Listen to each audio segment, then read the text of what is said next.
DP Mukherjee के द्वारा बताया गया परंपराओं के द्वंद्व का अध्ययन करें। डीपी मुखर्जी का भारत के समाजशास्त्र में परंपराओं के द्वंद्व से संबंधित महत्वपूर्ण विचार है। इन्होंने भारत में सामाजिक परिवर्तन के संरचनात्मक परिवर्तन के अध्ययन के लिए सामाजिक परिवर्तन के संरचनात्मक परिवर्तन के अध्ययन के लिए द्वंद्वात्मक उपागम का प्रयोग करा। डीपी ने भारत के समाजशास्त्रियों को परंपराओं का समाजशास्त्रीय अध्ययन करना चाहिए ऐसी विशेषता बताई। तो परंपराओं के द्वंद्व के अध्ययन के महत्व को जानने के लिए हम सबसे पहले परंपराओं का द्वंद्व है क्या, इसका अर्थ क्या है, इसके बारे में अध्ययन करते हैं। डीपी मुखर्जी ने अपने विभिन्न भाषणों, वार्तालापों, लेखों में परंपरा एवं परंपराओं के द्वंद्व के अध्ययन पर जोर दिया है।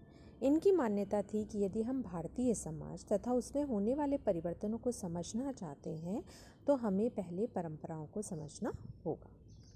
डीपी ने परंपराओं के अध्ययन के लिए द्वंद्वात्मक पद्धति का सुझाव दिया था।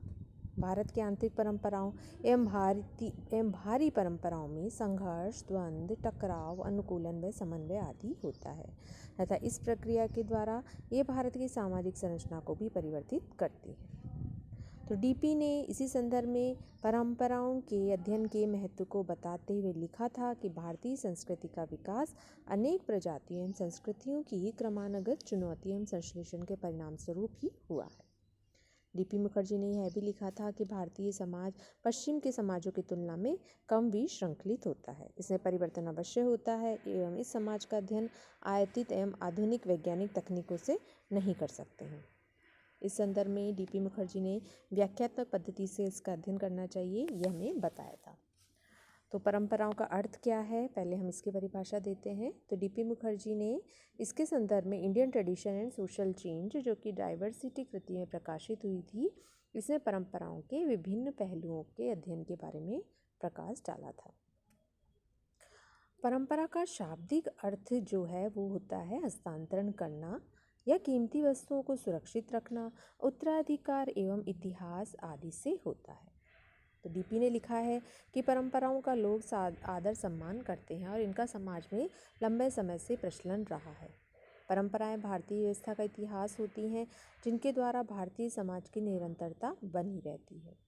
परंपराएं समाज में संतुलन एवं सदृढ़ता बनाए रखती है।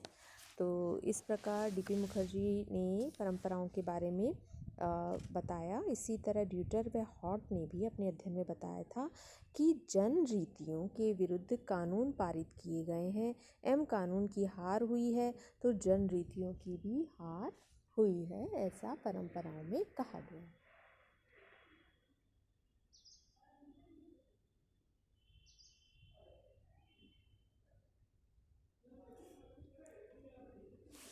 डीपी मुखर्जी ने परंपराओं की विशेषताओं के बारे में बताया था कि इसकी सर्वप्रथम विशेषता होती है विरोध करने की शक्ति एवं सीखने की शक्ति।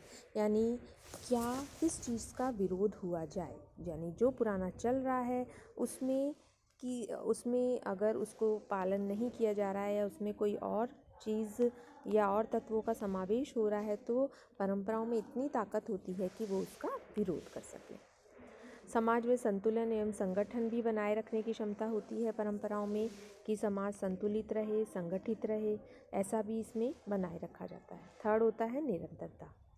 तो जो निरंतरता पाई जाती है वो परंपराओं में पाई जाती है, निरंतर होती है, ये समाज में निरंतर रूप से पाई जाती हैं, जो समाज में हमेशा बनी रहती हैं।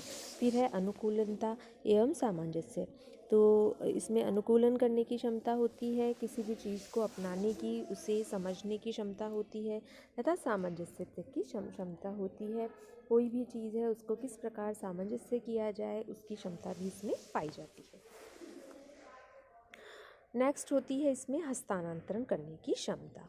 यानी क्योंकि परंपराओं का अर्थ ही बताया गया है, किसी भी चीज़ को हस्तांतरण करना, सहेज के रखना या उसका उत्तराधिकार व इतिहास बनाना। तो डीपी मुखर्जी ने ये बताया था कि परंपरा में हस्तांतरण करने की क्षमता होती है, इसमें गतिशीलता होती है, इसमें गतिशीलता पाई जाती है। यानी ये निरंतर चलती रहने वाली प्रक्रिया होती है, ये लगातार चलती रहती है, इसमें गतिशीलता का समावेश होता है। फिर है अवरोध व समावेश करने की क्षमता। किसी गलत चीज़ के संदर्भ में अवरोध किया जाता है एवं नए विचारों का समावेश होता है, ऐसा इसमें पाया जाता है। तो ये विशेषता इसकी होती है। नेक्स्ट है उपयुक्त विकल्प चुनने में सहायक। विकल्पों के संदर्भ में यदि मैं बात करती हूँ तो परंपराओं की विशेषताओं के संदर्भ में डीपी मुखर्जी ने बताया था कि परंपराओं में उपयुक्त विकल्प यानी क्या होना चाहिए, इस संदर्भ में इसको चुनने की उनमें शक्ति पाई जाती है। प्राचीन एवं नवीन का समन्वय किस प्रकार होता है, किस प्रकार प्राचीन चीज़ें एवं नवीन चीज़ों का समन्वय होता है, ये इसमें पाया जाता है। तो इस प्रकार से डीपी मुखर्जी ने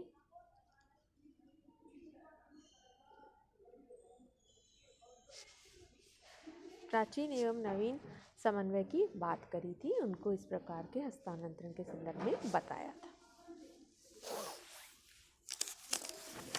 तो इसी प्रकार है द्वंद्व की अवधारणा। डीपी मुखर्जी ने अपना जो नेक्स्ट कॉन्सेप्ट दिया वो था द्वंद्व की अवधारणा। डीपी मुखर्जी ने द्वंद्व की अवधारणा जो थी वो अपनी हीगल एवं मार्क्स से ली थी। योगेंद्र सिंह ने अपनी पुस्तक में लिखा था कि डीपी ने यह भी दावा किया है कि वे स्वयं मार्क्सवादी हैं। आपके परंपरा के द्वंद्व को समझने के लिए यह जानना आवश्यक है कि द्वंद्व का क्या अर्थ है, किस रूप में उसे व्यक्त करते हैं। द्वंद्ववाद अंग्रेजी शब्द का अनुवाद होता है जिसका अर्थ होता है वाद विवाद करना या तर्क वितर्क करना। फिक्टे ने द्वंद्ववाद की 3 अवस्थाएं बताई थी, वाद, प्रतिवाद एवं संवाद। तो पोपर ने लिखा था कि प्रत्येक तार्किक संवाद 2 विरोधी विचारों वाद एवं प्रतिवाद से प्राप्त होता है। हीगल ने विश्व के विकास को संघर्ष एवं द्वंद्ववाद के आधार पर विश्लेषित किया था। द्वंद्ववाद परिवर्तन की तार्किक क्रिया को एक त्रयित यानी वाद, प्रतिवाद एवं संवाद के द्वारा स्पष्ट किया था। हीगल के विचारों में द्वंद्व के द्वारा परिवर्तन की व्याख्या की गई है तथा मार्क्स ने भी भौतिकता से द्वंद्ववाद के आधार पर परिवर्तन की व्याख्या की है। तो डीपी मुखर्जी ने जो अपने परंपराओं में द्वंद्व यानी कि संघर्ष एवं समन्वय के परिणामों के द्वारा भारतीय समाज के परिवर्तन की भी व्याख्या की थी। हीगल ने द्वंद्व की प्रक्रिया इस प्रकार बताई है कि पहले वाद होता है, यानी कोई भी बात होती है उसके संदर्भ में विरोधी विचारों का जन्म होता है या जिसे हम बोलते हैं प्रतिवाद होता है। और वाद एवं प्रतिवाद में परस्पर संघर्ष होता है और एक तीसरी वस्तु का निर्माण होता है जो होता है संवाद या नया विचार, और यह क्रम नियंत्रण चलता रहता है। कार्ल मार्क्स ने भी व्यक्त किया कि भौतिक पदार्थ विचारों को निर्धारित करते हैं और हीगल के विचारों का विरोध किया कि विचार भौतिक पदार्थों का निर्धारक नहीं होता है। मार्क्स ने कहा था कि आर्थिक व्यवस्था तथा भौतिक पदार्थ के द्वारा परिवर्तन की प्रक्रिया चलती रहती है। इन्होंने वाद, प्रतिवाद एवं संवाद की प्रक्रिया को शोषक एवं शोषित के रूप में परिभाषित किया था तथा उसे समझाया था। तो इस प्रकार से उन्होंने इसी परिवर्तन को आगे भी बताया था। इन्होंने बताया कि कार्ल मार्क्स ने ये व्यक्त किया है कि भौतिक पदार्थ विचारों को निर्धारित करते हैं, यानी भौतिक पदार्थों के द्वारा ही नए विचारों का जन्म होता है। हीगल के विचारों का विरोध किया कि भौतिक जो विचार है वो भौतिक पदार्थों का निर्धारक नहीं है। मार्क्स ने कहा था कि आर्थिक व्यवस्था एवं भौतिक पदार्थ के द्वारा परिवर्तन की प्रक्रिया चलती है। इन्होंने वाद, प्रतिवाद एवं संवाद की प्रक्रिया को शोषक एवं शोषित के विभिन्न रूपों एवं प्रकारों के परस्पर संघर्ष के फलस्वरूप बताया। यह परिवर्तन का क्रम वर्गों में द्वंद्व के आदिम साम्यवादी वर्ग विहीन समाज से दासत्व युग, सामंतवादी युग एवं पूंजीपति युग से हुआ एवं वर्ग विहीन एवं राज्य विहीन साम्यवादी समाज की स्थापना पर जाकर समाप्त हुआ। डीपी मुखर्जी ने द्वंद्वात्मक सिद्धांत से ही प्रभावित होकर भारतीय सामाजिक व्यवस्था के सामाजिक परिवर्तन का सिद्धांत परंपराओं के द्वंद्व की व्याख्या की।